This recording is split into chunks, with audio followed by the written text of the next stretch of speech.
حضرات عظیم احتشام ماہ محرم حرام کی آج 27 تاریخ ہے اور اس مہینے کی 5 تاریخ کو آپ کا جمعہ کس ہوتا ہے، کیونکہ اس مہینے کو سیدنا امام حسین رضی اللہ تعالیٰ عنہ کی شہادت کے حوالے سے بخوبی آپ کی قربانی کے حوالے سے جانا جاتا ہے۔ تو پھر 2 دن جو جمعے تھے آپ کی شہادت کے متعلق، آپ کی سیرت کے متعلق اور اہل بیت کی شان کے متعلق جو تھے وہ میں نے جمعے کے اندر اپنا آپ کی سیرت بیان کی اور اس کا ٹائم نہ ملا اور آخر میں نے اس کا انتخاب کیا کہ بابا فرید گنج شکر رحمۃ اللہ تعالیٰ علیہ کی سیرت کے مطابق بھی ہمیں مدنی پھول چننے چاہیے۔ تو آج انشاءاللہ آپ کی سیرت کے مطابق انشاءاللہ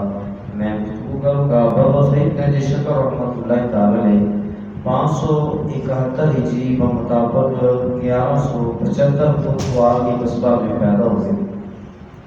آپ مادزاد ولی تھے اور شوال کی 29 تاریخ کو آپ کی ولادت باسعادت ہوئی اور آپ مادزاد اللہ کے ولی تھے۔ آپ کے والد ماجد و آپ کی والدہ محترمہ متقی اور پرہیزگار تھی۔ آپ کے والد کا نام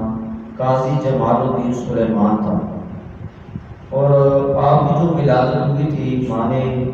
شوال محرم کی 29 تاریخ کو ہوئی تھی اور جس رات کو آپ کی ولادت باسعادت ہوئی تو جو چاند جو تھا وہ بادلوں کی وجہ سے چھپ گیا،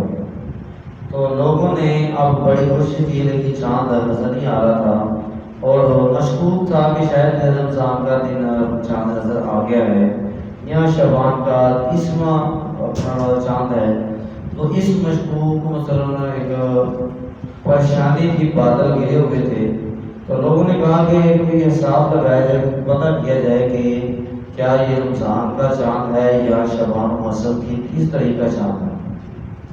لوگ اسی پریشانی کے عالم میں آگے پیچھے ہوئے اور گھومنا شروع ہوئے، تو کسی دوسرے علاقے کے اندر پہنچے تو وہاں ایک اللہ کا مشہور تھا، ایک اللہ کا بندہ تھا۔ ان کے پاس تمام لوگ پہنچے، کہا کہ سورے والا ماجرا یہ ہے کہ 29 تاریخ تھی اور آج جو چاند نظر آنا ہے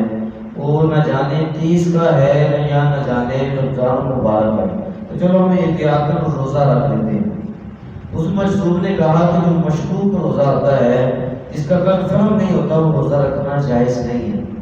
تو کہا کہ اس حوالے سے ہمیں بتایا جائے کہ ہم روزہ رکھیں، کیا رمضان کا چاند ہے یا شعبان محرم کی 30 تاریخ کا چاند ہے۔ تو وہ جو مشہور تھے اللہ کے بندے تھے، انہوں نے کہا کہ ڈنڈورا شہر کا اور لڑکا بغل میں کہ بابا فرید گنج شکر رحمۃ اللہ تعالیٰ علیہ کی اس وقت ولادت ہو چکی تھی، اور کہا کہ قاضی جمال الدین جو سلیمان قاضی جو ہے ان کے ہاں اللہ نے ایک آپ کو بیٹا دیا ہے، اگر اس نے صبح کو دودھ پی لیا تو روزہ نہ رکھنا، اگر اس نے صبح روزہ کو دودھ نہ پیا تو سمجھنا کہ رمضان ہے۔ تو بابا فرید گنج شکر رحمۃ اللہ تعالیٰ علیہ آپ نے روزہ نہ، آپ نے کھانا نہ کھایا، تو پتہ چل گیا کہ آج رمضان کا چاند نظر آ چکا ہے، تو سب نے پھر روزہ رکھ لیا۔ آپ مادزاد اللہ کے ولی تھے اور پورا مہینہ آپ نے رمضان کا مہینہ پایا اور پورے رمضان کے روزے آپ نے اس عمر کے اندر بھی رکھے۔ آپ مادزاد اللہ کے ولی تھے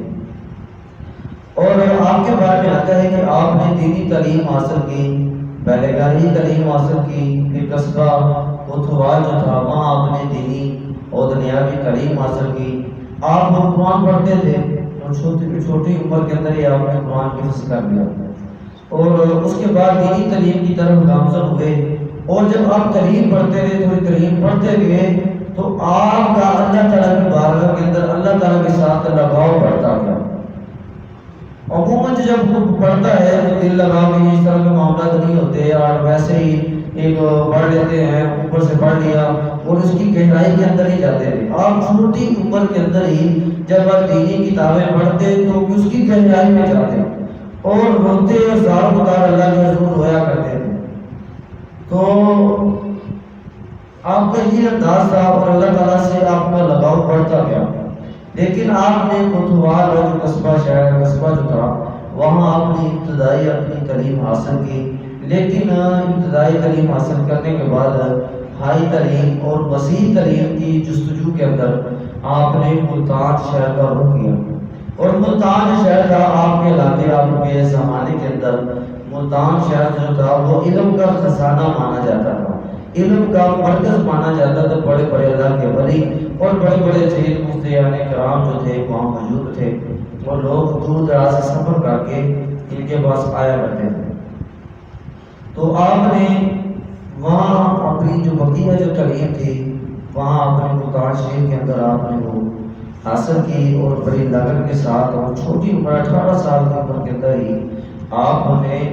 علم حاصل کیا، اور مولانا منہاج الدین ترمذی ان کے مدرسے میں آپ نے داخلہ لیا اور علم و فنون میں کافی مہارت حاصل کی۔ ایک دفعہ آپ مدرسے کے اندر موجود تھے اور پڑھ رہے تھے تو قطب الدین مختیار کاکی رحمۃ اللہ تعالی علیہ وہاں آئے، اور آپ نے پڑھا، آپ نے 2 نفل ادا کیے۔ جب نفل ادا کیے تو جب آپ نے تعلیم حاصل کی اس کے بعد آپ کا رخ ہوا اپنے شہر میں ڈھونڈنے کی طرف۔ تو مختیار کاکی رحمۃ اللہ تعالی علیہ جو آپ کے پیر و مرشد تھے، اور یہ مرید تھے خواجہ غریب نواز رحمۃ اللہ تعالی علیہ کے، اور یہ مرید تھے خواجہ عثمان ہارونی رحمۃ اللہ تعالی علیہ۔ تو آپ اپنے شہر میں جستجو کے اندر آپ جستجو پیدا ہوئی کہ مجھے میں شہر کی طرف جانا چاہیے۔ تو اتفاقاً پھر آپ مدرسے کے اندر ہی آپ نافع کی کتاب پڑھ رہے تھے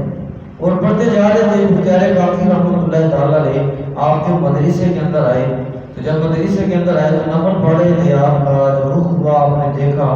تو آپ دیکھتے رہ گئے، آپ فوراً آگے بڑھے، پیچھے نفل ادا کیے اور آپ کے مرید بن گئے۔ مختیار کاکی رحمۃ اللہ تعالی علیہ نے کچھ وقت گزارا، اس کے بعد آپ دلی کا رخ کیا اور دلی کی طرف چل پڑے۔ آپ نے کہا کہ میں علم حاصل کر چکا ہوں تو لہٰذا آپ مجھے ساتھ لے جائیں۔ تو آپ کے شہر میں مختیار کاکی رحمۃ اللہ تعالیٰ نے فرمایا کہ آپ یہاں ہی رہیں اور مزید علم کی جستجو پیدا کریں اور علم کو حاصل کریں۔ بابا فرید گنج شکر رحمۃ اللہ تعالیٰ علیہ نے پھر علم کی جستجو پیدا کی اور علم حاصل کرتے رہے، اور آپ اس قدر علم آپ نے حاصل کیا، اس قدر علم حاصل کیا کہ علم کی گہرائی کے اندر جانا شروع ہو گیا۔